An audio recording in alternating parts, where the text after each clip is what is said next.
Broadcasting live from the Executive Lounge. So Nota, you're a very knowledgeable guy, but you're also very controversial, right? Why do you think that there's that misunderstanding between, there's people that recognize, like even on my page, the people like Nota for president. Yeah. But right underneath that, it'll be like something I probably can't say on here. What is it about the way you approach conversation that you think robs people that way?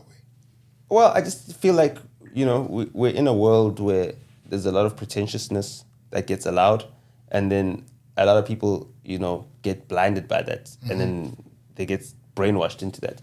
So Malcolm X would say, the media can turn, your friend into... Make the oppressed look like the oppressor, yeah, exactly. and vice versa. Yeah, exactly. You know what I mean? So that's all it is. It's just me making myself the sacrificial lamb for the difficult conversations to be made. You know what I mean?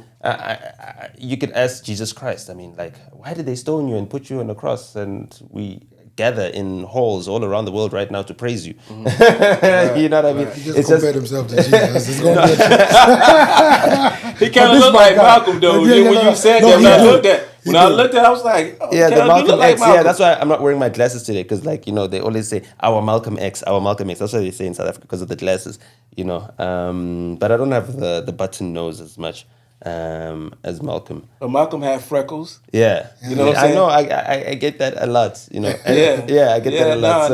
I get the Malcolm X comparison, but I mean, I take that in my stride. I understand that we've got a big mission, especially for us as Africans, as Black people. Right. I've also got light skin privilege. I'm from a place like my father's from a place called Limpopo, right? So that's north of South Africa. There's a lot more sunlight there. It's either semi-desert or tropical region. So a lot of my cousins from my father's side of the family are dark-skinned. Now, my mother is Xhosa and Sotho. So they're a bigger group in South Africa, so a majority. So most of my family come from my mother's side of the family because her family is just bigger. You know what I mean? Because that's how it is. And most of them are light-skinned. So I got to see the duality between how we are treated. Because, I'm part of the light-skinned cousins, but on my father's side of the family, I'm the only one. My siblings and my sister and I. My younger brother's dark. So he's got the father's side skin tone. But my father's also light skin. It's funny enough. Like he was light skin, and that's why he passed on the light skin gene to me. And my mother's actually dark skin. So she's like the dark sheep of her family, So I got to see how the colorism affects us.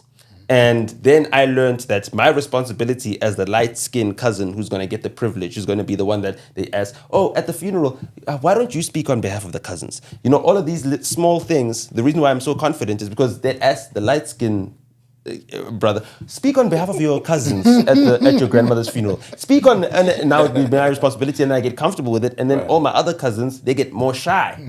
So it was my job to speak on their behalf, speak on behalf of your cousins, speak on behalf of your dad's dark-skinned brothers. You know what I mean? Don't now bask in the glory of you being, Beyonce colored. You know what I mean? You know what I mean? Don't do that. Shine light on your darker skin cousins and brothers. And that's what I've seen as my role, is I use that privilege, whatever it is, light skin privilege, that allows me to, not be threatening to whiteness. So white people allow me into their spaces that they dominate, because I'm not a threatening Black, visually appearing. Right. But once you get into me intellectually, I'm the most dangerous nigga there is.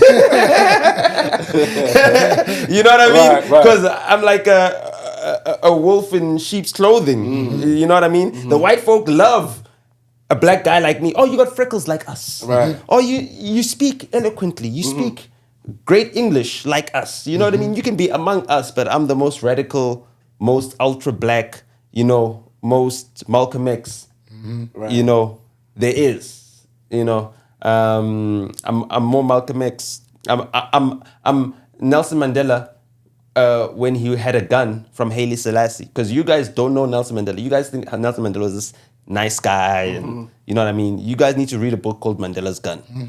You know, you guys don't know Mandela the Used to bust terrorist. his gun, yeah. Yeah, the He freedom. bust his gun, Yeah, yeah, know for what I mean? Exactly. So that's where I'm at. And then I get away with it because, you know, I can crack a joke that white people like and be like, oh, okay, well, we're not really sure. But, you know, let's give him How did benefit you of get the doubt. such a great following or movement on Twitter, man? How did that come about? It's from that, just speaking my mind. But like I'm like I used to run an account for the artist at my label. So I worked with an artist called Kwesta, Kwesta, Shout out to Kwesta, yeah. Kwesta Dakar, Kwesta, yeah. right? So I rebranded him. There was another artist in South Africa called OK Malum Cool Cat, right? So there's this guy called OK Malum Cool Cat. He's doing this whole entire movement, and then I'm busy promoting this artist called Kwesta. Kwesta, I even had his handle as Kwesta Mr. Cool on Twitter. So I was learning how the Twitter thing works. And I met this guy, OK Malum Cool Cat. After I met OK Malum Cool Cat, I went to Kwesta and I said, bro, there's no way in your dreams you can ever be cooler than that guy. I just met that guy and he was just so cool. I was like, that guy is the coolest guy I've ever met. You've got no hope in hell of ever being that cool. Like we need to find another name for you. Like, this Mr. Cool thing, like, yeah, I understand it was your idea. We need to find another name. So there's an artist called Lucky Dube from South Africa. He's one of the Rest in biggest peace. reggae artists of all time, the greats, you know? And he had an album called The King of African Reggae. Right? So I then said, okay, let's make you the King of African Rap. And then I changed that into an acronym, into Dakar, which is the capital of Senegal.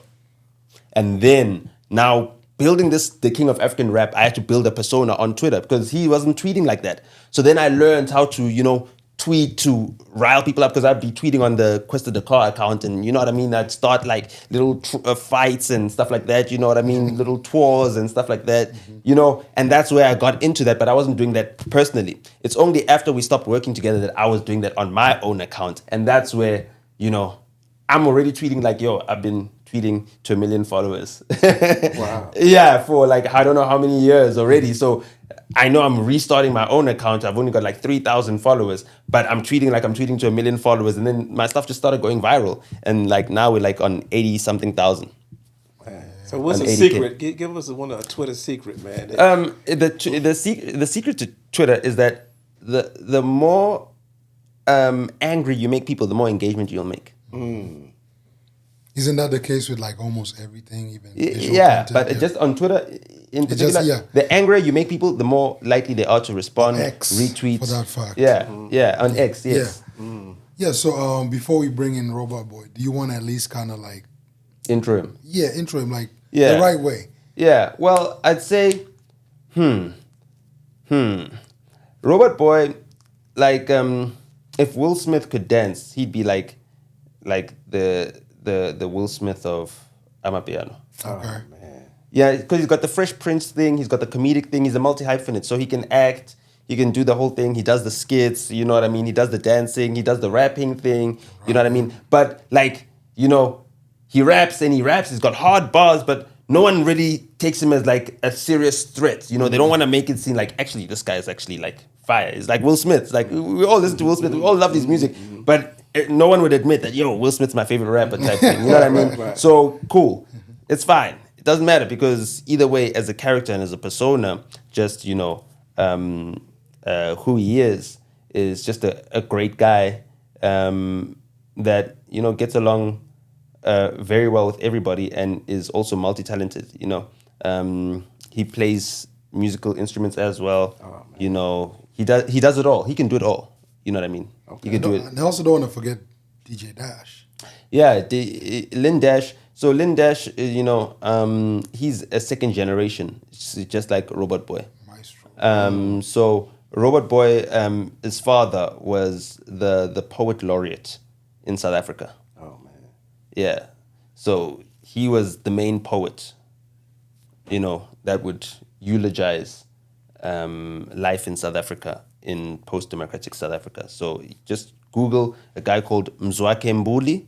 That's Robot Boy's dad. Lynn Dash's dad was like one of the biggest Kwaito artists. In fact, like a lot of Kwesta is modeled on Lin Dash's dad, because Lin Dash's dad had like this distinct lower baritone voice. You know what I mean? But it was a small, diminutive guy as well, light-skinned, short. You know what I mean? You wouldn't assume that such a big voice would come from such a small guy. And that's the same thing people would say about Kwesta when he became popular later in his life. So I got to engage with Lin Dash's dad when I was still a teenager and a club promoter in Johannesburg, you know, before he passed away. So I was quite close with him. You know, I still have his number saved on my phone. I still haven't deleted them. So when I met Lin Dash as well, you know, he was telling me about his dreams of producing music and DJing and everything else. And I met him working with DJ Spoo, who's also a mentor of mine. Sabu. Yeah. More fire. Yeah. So DJ Spoo has really like helped a lot of careers. I mean, he's helped me with my career as well, you know, and he connected us. And I guess he also connected Lin Dash and MZ as well, Robot Boy, who's also an ambassador for his own energy drink. You guys need to check that out. It's coming to America soon. What's it called? Mofire. Mofire Energy drink, yeah. It's coming to America. At the crib too. Yeah, it's coming to America. Yeah, it's coming to America very soon. And this is their first trip to the United States to perform. And they've traveled Africa, they've traveled Europe so far, you know, in the EU, the UK. And this is their first taste. They started out in Miami. They did a show there. We just did a show in DC. You know, we popped up at a club, which ended up into a performance, because every time people see Robot Boy, they want to put a mic next to him. Yeah. You know what I mean? So we've already gotten a taste of what the Atlanta crowds are like, but the real show is happening at Negril tomorrow. And Negril is hosting their own Amapiano nights every single Thursday in Atlanta. So, you know, there's a whole lot more Amapiano nights that are coming. And Robot Boy is the perfect person to launch it. Lin Dash as well is, you know, his father was one of the greats of Kwaito, which is the grandfather of Amapiano. Okay. So for him to be an Amapiano producer, you know, it's like generational talent doing what it's supposed to be doing and evolving and keeping the culture as part of their generational wealth, which is something that I hope that one day Lin Dash will grow up to pass down to his own kids one day. So without further ado, man, let's bring him in, man. You know what I'm saying?